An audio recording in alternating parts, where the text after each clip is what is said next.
우리가 처음에 신앙을 가지게 되어서 신앙인으로서 살아가는 세상은 우리가 이전에 알고 있던 세상과 달라질 수밖에 없습니다.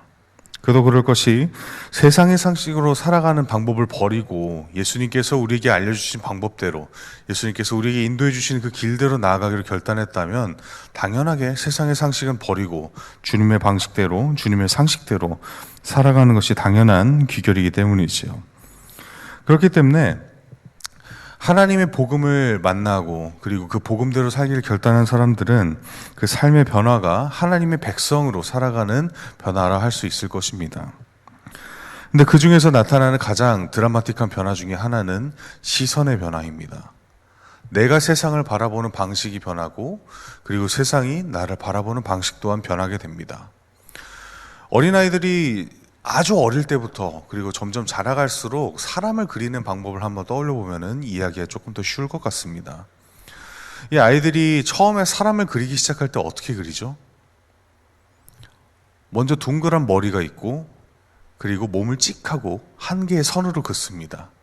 그리고 선을 4개 더 그어서 한쪽은 팔, 또 다른 팔, 그리고 또 다리 이렇게 해서 흔히 말하는 졸라맨이라는 형상으로 사람의 형태를 그리게 되죠. 그래서 교육학자들은 이 과정을 아이들이 사람을 표현하는 방식 그리고 세상을 표현하는 방식을 추상적으로 이해하고 추상적으로 그리기 시작한다라고 표현하곤 합니다. 우리가 흔히 아는 일반적인 세상의 모습과 다르게 아이들이 바라보는 대로, 아이들 자신이 생각하는 그대로 세상을 표현하고 사람을 표현하기 때문에 그렇습니다. 그런데 이 아이들이 나이가 들다 보면 조금씩 이제 우리가 생각하는 조금 더 팔이 두꺼워지고 손에 5개의 손가락이 생기고 그리고 우리가 알고 있는 그 세상의 사람들을 표현하는 모습대로 그리고 세상의 모습들을 표현하는 방식대로 자신들 또한 그렇게 바라보는 세상들을 그리기 시작합니다. 사회화의 과정이라고도 할 수 있고 혹은 아이들에게 교육의 많은 내용들이 주입된 결과라고도 할 수 있지만 결론적으로 얘기하자면 그 아이들이 바라보는 세상을 향한 시선이 달라진다라는 것을 이야기하는 것이기도 할 것입니다. 이것은 신앙인에게도 마찬가지입니다. 처음 우리가 복음을 받아들였을 때 우리는 그저 기본적인 내용만을 받아들이게 되죠.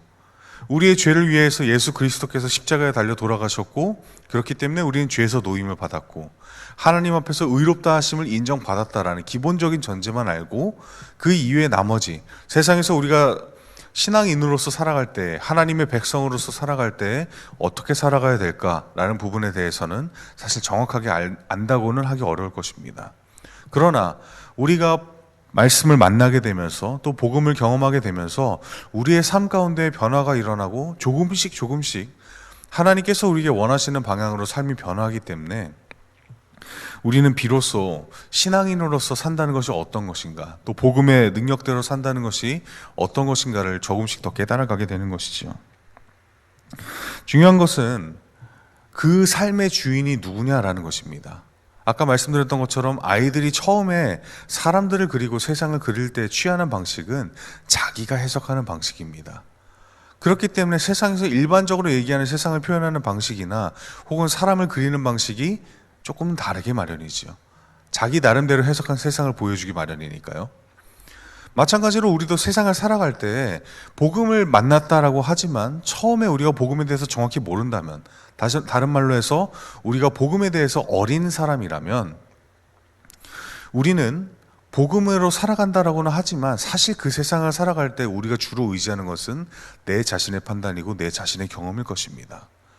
그러나 그 삶의 주인이 예수 그리스도로 하나님으로 변화해 갔을 때 우리는 말씀에서 이야기하는 그 신앙의 인물들의 삶의 모습이 조금씩 우리의 모습과도 일치해감을 발견하게 되는 것이죠.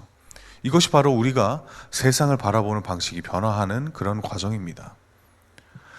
자, 이제 우리가 세상을 살아가는 방식을 변화하게 됐다면 마찬가지로 세상 또한 우리가 어떻게 살아가는가를 우리가 어떻게 살아가는지가 변화하고 있다는 사실을 발견하게 될 것입니다. 조전도사님이 굉장히 웃는 상이죠.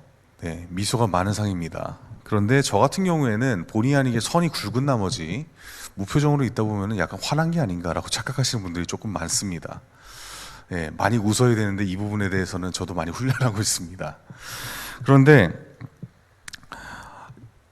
비단 성도 여러분들뿐만 아니라 제가 알고 있는 지인들 가운데서도 저를 처음 만나게 되면은 그렇게 착각하시는 분들이 많았습니다. 가볍게는 국적부터 오해하기 시작하시고 한국 사람이 아니라 터키 사람이라고 오해하시는 분들도 계시더라고요. 그런 것부터 시작해서 제가 무표정으로 있으면 혹시나 이 사람이 화난 게 아닐까? 아니면 내가 뭐 얘기한 것에 대해서 얹었나? 이렇게 오해하는 분들도 있었습니다. 그런데 저를 조금씩 알아가고 또 이 사람이 누군가에 대해서 파악하기 시작하면은 그냥 정말 아무 생각 없이 그냥 그렇게 있었던 거구나. 별다른 반응이 없는 건데 내가 그냥 지레짐작했던 거구나. 라고 생각하게 되는, 그 사람을 경험했기 때문에 이 사람이 이런 상태겠구나라고 자연스럽게 이해하게 되는 그런 경우들이 많았던 것이죠. 이런 부분들 때문에 이제서는 그냥 이 사람이 단순히 그냥 차가운 사람이나 그런 게 아니라 나름대로는 부드러운 면도 있구나라는 걸 깨닫게 되는 겁니다. 성도 여러분들께도 제가 그런 모습을 좀 보여드릴 수 있으면 좋겠는데, 여하간 다시 본론으로 돌아와서 하나님께서 우리에게 복음을 통해서 삶의 변화를 주셨을 때 이 사람들이 삶의 변화를 바라보는 방식 또한, 세상이 우리의 변화를 바라보는 방식 또한 달라질 수밖에 없다는 사실입니다.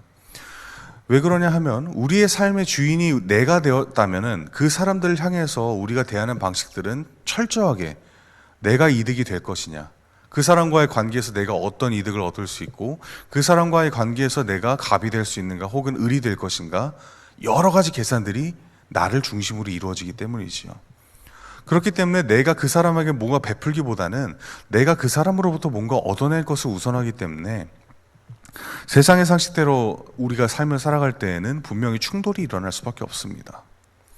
그러나 앞서 말씀드린 것처럼 복음이 우리의 삶에 들어와서 능력을 발휘하고 우리의 삶의 주인이 더 이상 내가 아니라 하나님이 되었을 때 우리의 삶은 다른 이들로부터 무언가를 얻거나 혹은 내가 유리한 위치에 서거나 하는 것이 아니라 내가 오히려 불리한 위치에, 다시 말해서 겸손한 위치에 들어가고 내가 다른 이들에게 하나님의 사랑을 나누어주고 그리스도의 사랑을 나누어주려는 삶으로 변화하게 되겠지요.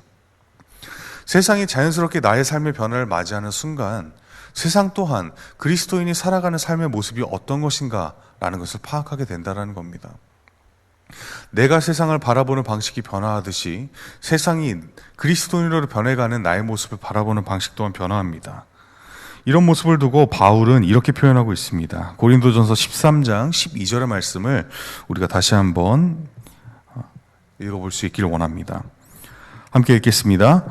우리가 지금은 거울로 보는 것 같이 희미하나 그때에는 얼굴과 얼굴을 대하여 볼 것이요 지금은 내가 부분적으로 아나 그때에는 주께서 나를 아신 것 같이 내가 온전히 알리라. 아멘. 그리스도를 바라볼 때 아까 말씀드렸던 것처럼 우리는 신앙에 대해서 조금씩 알아가는 단계입니다. 우리의 삶에서 신앙이 어떤 위치에 있는지, 복음이 어떤 위치에 있는지 우리는 지금 계속해서 알아가고 있는 중이죠.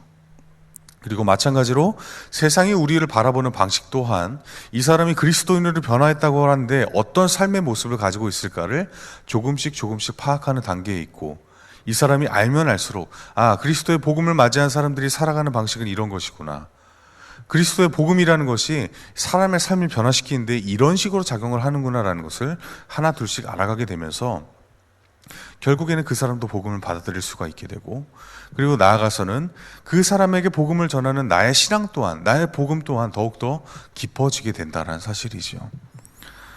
바울이 이야기하는 거울로 보는 것처럼 희미하지만 나중에는 분명해질 것이고 내가 부분적으로 알지만 이제는 주님이 나를 아시는 것 같이 온전히 알게 될 것이다 라는 고백 또한 이런 의미에서 나타납니다.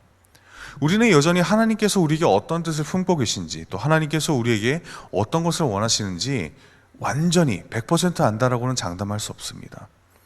하나님께서 우리에게 어떤 계획을 가지고 계신지 우리는 그저 주님 어떻게 해야 되겠습니까? 라고 여쭤볼 수는 있지만, 그러나 주님 이렇게 하시지요, 이렇게 원하시지요 라고 단정짓듯이 이야기하기는 어렵다라는 사실이죠.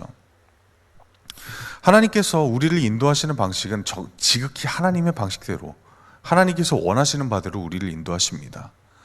분명히 우리가 원하는 바가 있습니다. 어디론가 나아가기를 원하고, 어딘가에서 쉬기를 원하고, 또 내가 무언가를 얻기를 원하고, 내가 원하는 바, 내가 바라보는 방향은 분명히 존재하지만 그럼에도 불구하고 신앙인으로서 우리가 하나님의 인도를 따라갈 때 그 모든 것이 정확히 하나님의 뜻과 일치한다고는 할 수 없겠죠.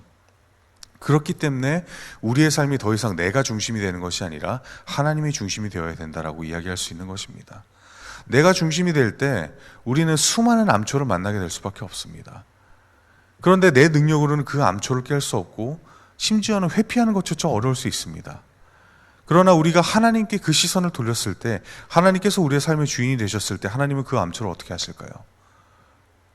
피하는 것뿐만 아니라 내 힘으로는 감당할 수 없을 것 같았던 그 암초를 아예 부셔버리기까지 하십니다. 하나님께서 어떻게 하실까라는 사실을 우리가 감히 짐작할 수는 없지만 그런 모습들을 바라보면서 하나님께서 우리의 주인이 되어 주셨을 때, 그리고 우리가 하나님과 함께 하기로 했었을 때 하나님께서 역사하시는 방식이 이런 방식이겠구나 라는 것을 차츰차츰 경험해 나가는 것이지요. 하나님께서 아브라함에게 너는 내 고향과 본토 친척을 모두 버리고 내가 지시하는 땅으로 가라라고 말씀하셨을 때 아브라함은 믿음의 결단으로 하나님이 지시하시는 땅, 이스라엘 땅에서 가나안 땅을 향해서 그렇게 여정을 떠났습니다. 그런데 하나님이 지시하신 땅으로 갈 때 아무런 사건 없이 그냥 가나안에 도착할 수만 있으면 좋았을 텐데, 그런데 아브라함이 기대했던 것처럼 그런 평온한 일정은 일어나지 않았지요. 그 와중에 많은 일들이 있었습니다. 롯과의 갈등, 소돔과 고모라, 그리고 아내 사라를 두고 일어났던 갈등들과 또 자기 여동생이라고 속이면서 그렇게 위기를 넘겨야 했던 그 순간들까지 하나님과의 뜻과 합치되지 않으면서 자기의 주관대로 이루어야 되는 일들이 너무나 많았지만, 그러나 분명한 것은 아브라함이 그 모든 순간을 지나면서도 하나님을 자기의 중심으로 삼겠다라고 하는 것을 포기하지는 않았기 때문에 그가 비로소 믿음의 조상이 되었고 그가 비로소 하나님의 온전한 축복을 경험할 수 있었음을 우리는 알고 있지 않습니까? 예수 그리스도의 복음을 접하는 우리가 삶의 방식이 변하길 바란다라고 했을 때 우리는 당연하게도 우리의 삶 가운데 만날 암초와 많은 고난들을 각오해야 됩니다. 그것을 온전히 피할 수 있으면 좋겠지만, 그저 평온한 길로 갈 수 있으면 좋겠지만, 소위 말하는 꽃길은 하나님께서 우리에게 절대 허락하지 않으십니다. 왜냐하면 그 많은 순간 가운데 우리가 넘어지고 쓰러져야지만 하나님께 우리의 주권을 온전히 내어드릴 수 있고, 내 힘으로 감당할 수 없는 그 상황 가운데 하나님께서 이 상황을 맡으시면 어떻게 될 것인가를 분명히 알게 되기를 바라기 때문이지요. 그러나 그 상황 가운데서 우리가 삶을 바라보는 방식은 하나님이 계시다면 어떻게 나한테 이러실 수 있습니까? 하나님, 대체 나한테 이런 고난을, 왜 이런 시련을 나에게 허락하셨습니까? 라고 원망할 때가 너무나 많지 않습니까? 베드로가, 우리가 주일에 담임 목사님께서 말씀하셨던 것처럼 베드로가 예수님께서 그렇게 깊은 곳으로 가서 그물을 던지라라고 했을 때 밤새도록 수고하였지만은 말씀에 의지하여 한 번 더 내려보겠습니다 라고 고백했던 그 장면을 다시 한번 떠올려 보시길 바랍니다. 베드로가 분명히 예수님보다 더 많은 경험을 쌓고 갈릴레오수에서 잔뼈가 더 굵은 어부였으면 틀림이 없습니다. 그러나 베드로는 그 그물을 던지겠다라는 고백을 말씀에 의지하여 한 번 더 던져보겠다라고 그렇게 이야기하고 있습니다. 그리고 그 그물을 던져서 예수님께서 역사하시는 그 현장을 목도한 순간 베드로는 땅바닥에 엎드려 주님 나는 죄인입니다. 나를 떠나십시오라고 고백할 만큼 그의 삶에 시선의 극적인 변화가 일어났습니다. 오늘 우리가 바라야 되는 변화도 사실은 그와 같은 변화입니다. 베드로는 극적인 변화를 겪었지만 어쩌면 우리는 사소한 것부터 하나 그렇게 쌓아가야 될지도 모릅니다. 하나님께서 우리에게 주신 삶의 변화를 우리가 오늘 기대하면서 나아갈 수 있으면 좋겠습니다. 우리의 삶을 하나님께서 주시는 색채로 더 씌워서 지금은 저게 무엇을 그리는 건지, 지금은 저게 무엇을 표현하고 있는 건지 모를 그림이더라도 하나님의 색채로 더 씌워가면서, 하나님의 모양을 더 씌워가면서 하나님께서 나에게 주신 복음의 모양이 저런 모양이겠구나, 하나님께서 나를 통하여 완성하실 하나님의 나라가 저런 모습이겠구나, 하나님께서 나를 통하여서 확장하실 그 방향이 저런 방향이겠구나 라는 것을 깨닫는 그런 역사가 있기를 소망합니다. 우리가 복음에 대해서 알수록 우리의 삶은 당연히 새로워질 것입니다. 그리고 우리가 복음에 대해서 우리의 삶이 새로워질수록 세상은 우리를 바라보며 하나님께서 우리에게 주시는 복음이 어떤 것인지를 점점 더 깊이 깨닫게 될 것입니다.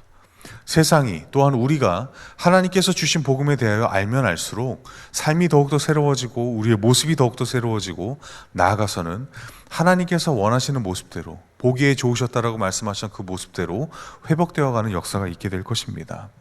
그 색채가 더 씌워져 갈수록 우리의 지경은 넓어져 갈 것이고 그 색채가 더 씌워져 갈수록 이 세상 가운데 하나님께서 원하시는 방식대로 삶의 모습이 변하게 되는 공동체가 더욱더 늘어나게 될 줄 믿습니다. 우리가 그 사실을 신뢰하며 또한 그 상황을 기대하면서 하나님 앞에 겸손하게 엎드릴 수 있기를 원합니다. 먼저는 우리의 시선이 복음을 만나 변화해야 될 것이고 나중에 가서는 그 변화해가는 모습을 보여주면서 세상이 우리의 모습을 바라보고 주님의 복음 앞에 나아오도록 하는 그런 역사가 일어나야 할 것입니다. 사도행전에서 이야기했던 것처럼 예수님의 복음을 따라서 모였던 그 교회인들이 살아가는 모습을 보고 신도의 수는 3,000이나 더했다라고 기록하고 있습니다. 계속해서 새로운 세례를 통해서도 하나님의 역사를 통해서도 그렇게 늘어나는 역사가 있을 수 있지만 그 복음대로 살아가는 삶의 모습을 보고도 사람들은 하나님의 복음을 경험하며 하나님의 사랑을 경험하며 주님 앞으로 나오는 역사가 일어날 수 있습니다. 우리의 시선이 우리의 삶이 변화함으로 말미암아 그 놀라운 역사가 일어나는 그 주인공이 되시기를 주님의 이름으로 간절히 소망합니다.